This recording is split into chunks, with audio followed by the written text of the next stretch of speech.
Hello everyone, চলে এসেছি নতুন একটি মিনি ব্লগ নিয়ে। সেদিন ছিল আমার নাচের পরীক্ষা, তার জন্য দেখতেই পাচ্ছ আমি আর মা কিন্তু চলে গেছিলাম এক্সাম সেন্টারে। তারপর পরীক্ষা শেষ হয়ে যাওয়ার পর আমরা কিন্তু সবাই মিলে গ্রুপ ফটো তুলছিলাম, তারপর সিঙ্গেল ফটো তুলছিলাম। এইভাবে সবাই কিন্তু একসাথে সময়টা কাটিয়ে আমাদের সবার কিন্তু মনটা সত্যি খুব ভালো হয়ে গেছিল।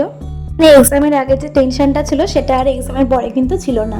তাছাড়া আমাদের নাচের দিদি আর জাজেসরা কিন্তু সত্যি খুব ভালো ছিল, তার জন্য আমাদের আরোই কিন্তু কোনো টেনশন ছিল না। যাই হোক, এভাবেই কিন্তু আমাদের বিকেলটা কেটেছিল। তারপরে সন্ধ্যাবেলা বেরিয়েছিলাম একটু বন্ধুদের সাথে। আমাদের পরীক্ষা শেষও হয়ে গেছে আর সবার সাথে অনেকদিন দেখাও হয় না, তাই জন্য আমরা একটু ঘোরার জন্য আর খাওয়া দাওয়া করার জন্য বেরিয়েছিলাম। যাই হোক, বাইরে একটু ঘোরাফেরা করে আর একটু খাওয়া দাওয়া করে নিজেদের মতো টাইম স্পেন্ড করে আমরা কিন্তু বাড়ি চলে গিয়েছিলাম। তারপরে বাড়ি এসে দেখি মামি একটু আলুর চপ করেছিল, তাই রাত্রে ওই আলুর চপ খেয়ে শুয়ে পড়েছিলাম। ভাবেই কিন্তু আমার একটা সুন্দর দিন কেটেছিল সেদিনকারে। নতুন একটা ভিডিও নিয়ে। এই ভিডিওটা ভালো লাগলে please like, comment, share and subscribe করে দেবেন চ্যানেলটা। বাই।